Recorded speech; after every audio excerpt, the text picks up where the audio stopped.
Welcome to another deep dive.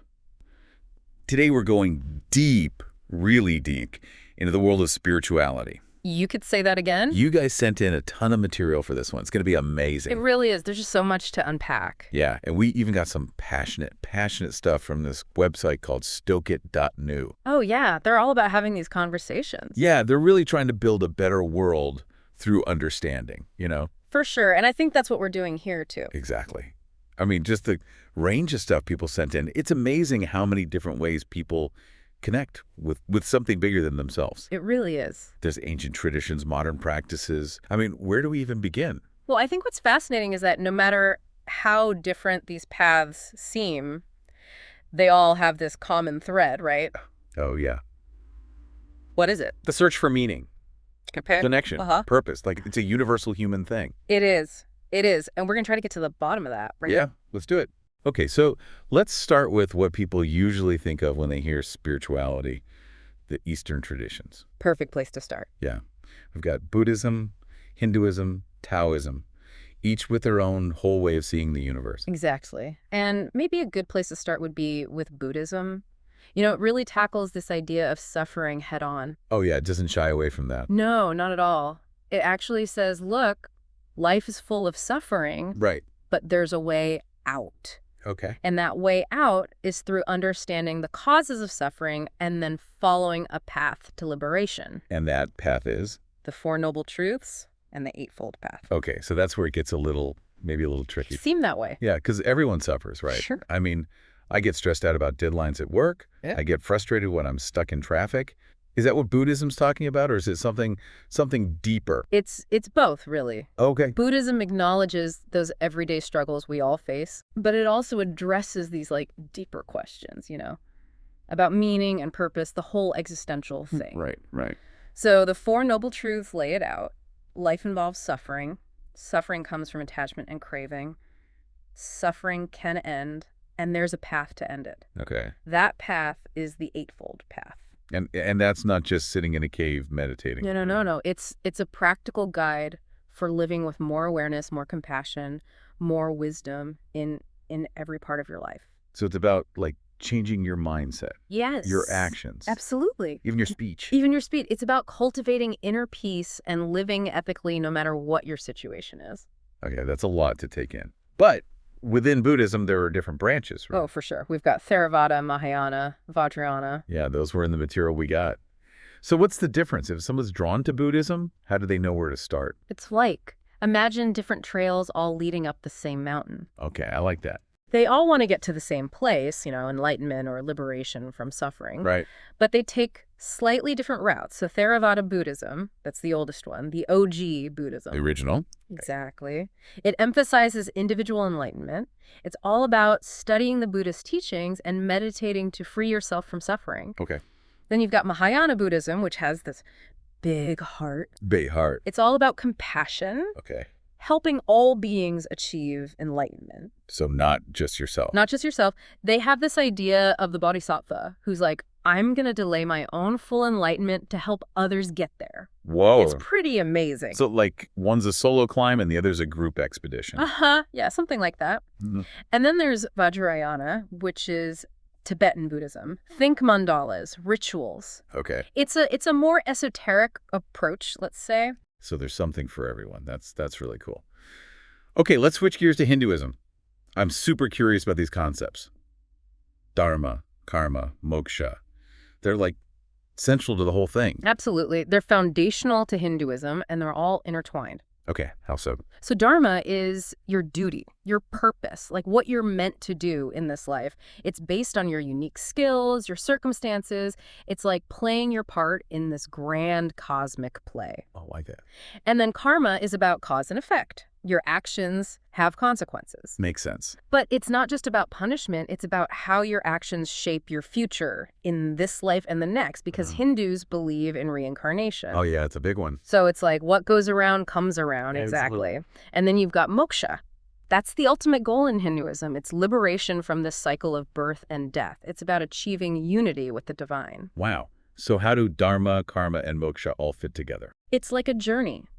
By living your dharma, you generate good karma, which helps you break free from reincarnation and achieve moksha. Okay, I see. It's like it's all connected. It really is, and it's all about becoming the best version of yourself, fulfilling your true potential. That's really powerful. And where does yoga fit into all of this? Because a lot of people think of yoga as just, stretching and exercise. Yeah, and it is great for that, but in Hinduism, it's so much more. It's really a spiritual practice.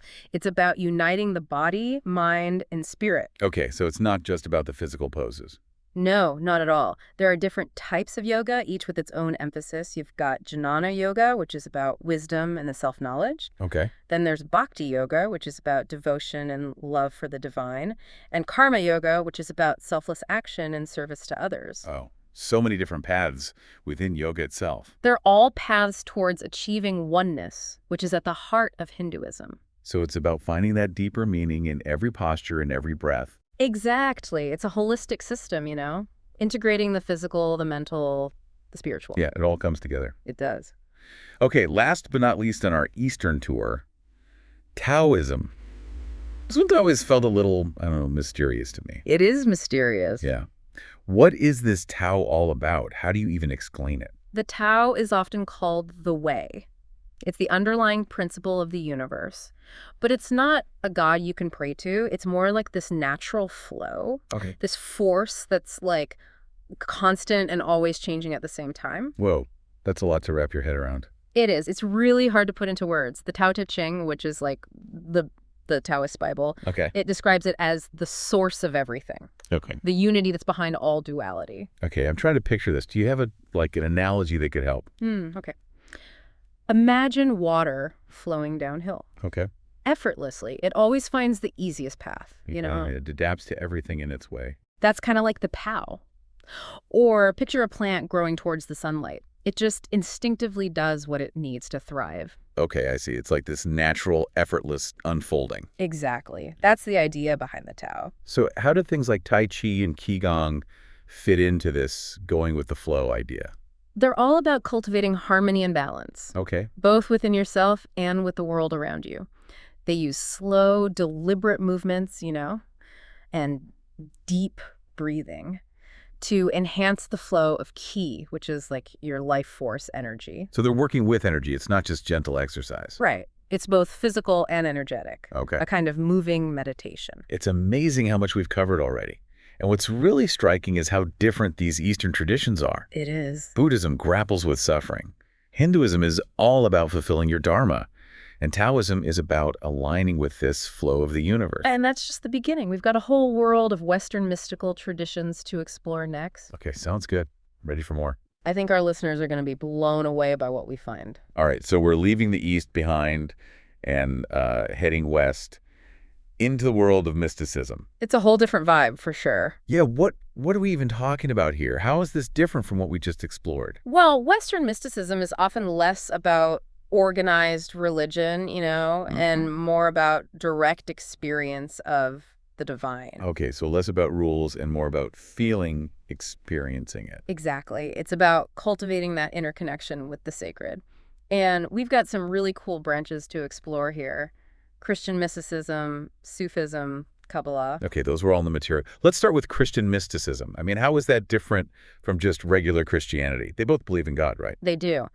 But Christian mysticism goes beyond the rituals and the doctrines, the scriptures. Yeah. It's about experiencing God directly, within yourself, through deep contemplation, prayer, cultivating love and devotion. So it's like going beyond the dogma and actually having a personal encounter. Yeah, like a visceral experience. And some Christian mystics throughout history have written about these really intense spiritual experiences. Oh, like who? Like Teresa of Avila, John of the Cross. They talk about visions, raptures, even something called the dark night of the soul. Whoa, that sounds heavy. It's not always easy, but they saw these trials as necessary, for spiritual growth. So it's like you have to go through the darkness to reach the light. Yeah, that's the idea. By stripping away the ego, surrendering to the divine will, that's how you achieve true union with God. Okay, that's pretty intense. Let's move on to Sufism. I have to admit, I've always loved Rumi's poetry. It's so beautiful. It's amazing, right? So full of longing. Yeah. What's at the heart of this tradition? Sufism is all about divine love. It's a mystical branch of Islam, but it's really about purifying your heart, seeking oneness with God, who they often call the beloved. And they use practices like dhikr, which is repeating sacred phrases, names of God, and sama, which is listening to or performing spiritual music, to cultivate this love, and dissolve the barriers between the lover and the beloved. It's interesting how music and poetry are such a big part of it. Yeah, it's a way to access those deeper states, the emotional, the spiritual, and then there's the whirling dervishes. Oh, yeah. Have you ever seen them? It's incredible, right? It's mesmerizing. It's a form of moving meditation. They're from the Mevlevi order of Sufism, and their whirling is like a way of transcending the physical self. Yeah, they seem to be in a trance. Exactly. It's all about experiencing the divine through movement and music. It's a beautiful embodiment of that yearning for union with God. Wow. Okay, last one on our Western mysticism tour, Kabbalah. This one has always seemed kind of mysterious. It's definitely shrouded in mystery. What's it all about? Kabbalah is an esoteric tradition within Judaism. It's about understanding the hidden meanings of the Torah, the nature of God, creation, the human soul. It's a very complex system. I bet. But one of its central symbols is the tree of life, which is basically a map of the cosmos and the soul. I've seen images of it. It's got all these symbols and pathways and what do they all mean? So each sphere on the tree of life, it represents a different aspect of God called a sephirot. Okay. And these sephirot, they're like emanations of divine energy, qualities, attributes of God. And they're all interconnected. So by meditating on these qualities and how they relate to each other, Kabbalists are trying to understand creation, their own spiritual journey. So it's like a blueprint for the universe and for your own soul. That's a great way to put it. It's about seeing the interconnectedness of everything, the flow of divine energy that runs through it all. Okay, so we've traveled from east to west, exploring all these different traditions. It's amazing how each one offers a unique perspective on the universe, our place in it. And it doesn't end there. We still have all these nature-based traditions to dive into. Oh, yeah. The ones that really connect us to the earth. Exactly. We're going to look at shamanism, Wicca, and neo-paganism, animism, practices that tap into the wisdom of the natural world. That's where I feel most connected, out in nature. Me too. Yeah. I think we're going to find some really powerful insights there. Okay. I'm ready to explore these nature-based traditions. What's first? Let's start with shamanism. It's ancient, maybe one of the oldest spiritual practices, really. Wow, we're really... You find it in cultures all over the world in different forms, but the basic idea is this. There's a spirit world that exists alongside our own. Okay. And shamans, they can access that world. They can. To bring back knowledge, healing. So it's not just about appreciating nature. It's about, tapping into this hidden realm. Exactly. Shamans are like intermediaries, bridges between the physical and the spirit world. Okay. They use drumming, chanting, rituals to enter these altered states of consciousness and connect with spirits. And that's what? For healing? For the community? Yeah, often for healing. Yeah, individuals or the whole community. I've heard about shamans using plant medicines, too, like ayahuasca. That's right. It's found in a lot of traditions, but it's important to be, respectful. Oh, yeah, for sure. Those are powerful substances. They should only be used with experienced practitioners. Absolutely. They can be tools for healing and insight, but they're not for everyone. Makes sense. It's not about just getting high. It's about connecting with spirits, getting wisdom. Right. Okay, what about Wicca and neo-paganism? Those seem to be about celebrating the earth and its cycles, right? Absolutely. They're modern expressions of, ancient pagan traditions. Right.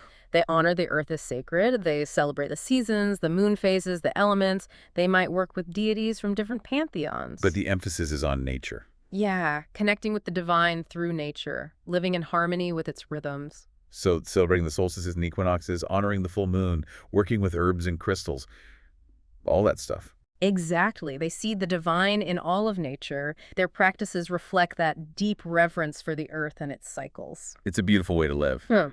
Okay, last stop on our nature tour. Animism. This one's like next level interconnectedness, right? Animism takes it all the way. It's the belief that everything in nature has a spirit. Trees, rocks, rivers, animals, even the wind, the rain. Wow. It's about recognizing the sacredness, the aliveness of everything, and interacting with nature with respect. That's amazing. It's like seeing the world with enchanted eyes. Everything's alive, everything's connected. That's a great way to put it. And it's a perspective that's found in many indigenous cultures. Really? It shows us how to be in a deep relationship with the natural world, not just seeing it as a resource to exploit, but as a source of wisdom, guidance, connection. That's powerful. Okay, so we've covered a lot of ground here. East, west, nature-based spirituality. I feel like we've barely scratched the surface. There's always more to explore. But what about like the stuff that's emerged more recently, the more modern approaches to spirituality? You're talking about what people call modern spirituality, right? Yeah, exactly. Like New Age spirituality, mindfulness, personal development. It's about integrating these principles into everyday life. Yes, and making it relevant for today, for modern challenges. Exactly. So what makes these modern paths unique? Well, they often emphasize personal growth, self-discovery, it's a more individualized approach. So less about dogma and more about what works for you. Yeah, finding what resonates. So let's start with New Age spirituality. It's a bit of a catch-all term, I know. It's like crystals, chakras, astrology, self-help kind of stuff. Yeah, you got it. It draws inspiration from all over the place. Okay. Eastern philosophies, Western esotericism, Okay. metaphysical concepts. It's about exploring your potential, expanding your consciousness, connecting with these universal energies. It's gotten a bit of a mixed reputation over the years, hasn't it? Oh, yeah. Some people think it's a bit fluffy, Yeah.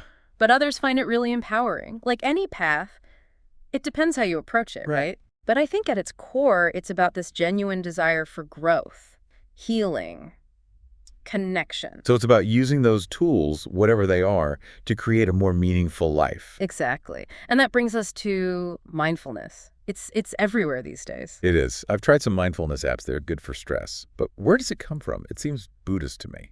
You're right. It's rooted in Buddhist practices, but it's become more secular.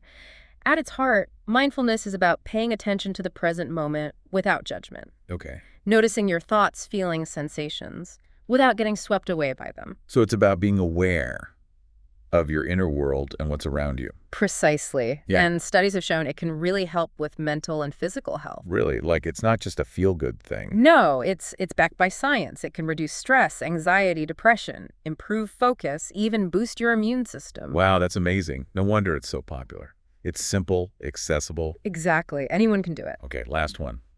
Personal development. That seems to be all about self-improvement, right? Yeah. Achieving goals. Yeah. And often it uses spiritual principles to help you on that journey. Okay. It's about aligning your actions with your values, developing your potential, creating a fulfilling life. So becoming the best version of yourself. Exactly. It could involve journaling, affirmations, working with a coach, Okay. just becoming more self-aware. It's like taking those ancient wisdom traditions and applying them to modern life. It is. It's like building a bridge between the timeless and the now. I love that. Yeah. And we see that bridge even more clearly with things like Reiki, chakra balancing, Qigong, Tai Chi, all these practices that work with energy, right? Exactly. They all tap into this idea of a vital life force that flows through us and connects us to everything. Okay, let's dive into those. I've heard of Reiki. People get Reiki treatments for stress, relaxation. How does it actually work? So Reiki practitioners, they believe they can channel this universal life energy. Okay. It's called Rei in Japanese. They channel it through their hands to the person receiving it. So it's like a hands-on energy transfer. Yeah, exactly. There's no massage, no manipulation, just the practitioner's hands placed gently on or above the body. Interesting. What about chakra balancing? What even are chakras? Chakras are energy centers. Right. They're located along the spine, and each one's associated with different aspects of you. Okay. Physical, emotional, spiritual. Wow. And chakra balancing is about clearing any blockages in those centers and restoring harmony. So it's like tuning your inner instrument. I love that. And then you've got Qigong and Tai Chi. We talked about those a bit with Taoism, right? Yeah, the moving meditations. Exactly. And while they might look like just gentle exercise, they're actually working with this subtle energy system to promote health, vitality, inner peace. So they are spiritual practices. Oh, absolutely. The slow movements, the breathing, the intention, it all works together to harmonize the body, mind, and spirit. Wow, okay. So many different ways to connect with that energy. Isn't it amazing? Okay, are we ready for our final category? Let's do it. I'm loving this deep dive. Me too. This is awesome. So to wrap things up, let's look at those spiritual paths that are I guess less about specific practices and Huh. more about like philosophical frameworks, Okay, yeah. ways of thinking about life, meaning, purpose. That's a great way to put it. We're talking Stoicism, existentialism, and transcendentalism. Yeah, big ideas. They offer us profound insights into the human condition. They can really change how we live, how we face those big questions. Okay, let's start with Stoicism. I feel like that's having a moment right now. Why do you think that is? It's about living in accordance with nature, accepting what you can't control, focusing on what you can, your thoughts, your actions, your virtues. Yeah. It's about finding inner peace amidst chaos by cultivating wisdom, justice, courage, temperance. So it's about facing challenges with resilience and focusing on what really matters. Exactly. The Stoics, like Marcus Aurelius, Seneca, they believe that by aligning ourselves with reason and virtue, we can handle whatever life throws at us. That's pretty relevant, I'd say. Okay, what about existentialism? This one always feels a little intimidating to me. It's a big one. It emphasizes freedom, responsibility, the search for meaning in a world that often feels meaningless. Right. It says we're not born with a purpose, we create our own. Through our choices. Exactly. Existentialists like Viktor Frankl, Jean-Paul Sartre, they said we're condemned to be free, meaning we have to define our own values, live authentically. Wow, that's a lot to ponder. Okay, last one. Transcendentalism. I think of nature. Those American poets, Thoreau, Emerson. Yeah. It emerged during a time of huge change, and it offered this way of connecting with something bigger than yourself amidst all the upheaval. Okay. It emphasizes the goodness of humanity, of nature, the importance of intuition, experience over reason, Okay. self-reliance, nonconformity. So trusting your gut, connecting with nature, forging your own path. Exactly. They believed in this divine spark within each person and tried to connect with that through nature, art, introspection. It's incredible how many different spiritual paths there are. It's mind-blowing. It is. And it shows how humans throughout history all over the world have tried to connect with something bigger, to find meaning, purpose, belonging. It really makes you realize that the spiritual journey is so personal. There's Yes. no one right way. It's like this tapestry of possibilities. I love that. What resonates with one person might not resonate with another, and that's okay. It is. It's about finding your own path. The key is to keep exploring, keep asking questions, keep growing. That's such a beautiful message. So to our listener out there, we encourage you to think about what we've discussed. What sparked your curiosity? What resonated with you? The journey is yours to take. Keep seeking, keep questioning, keep growing. Until next time.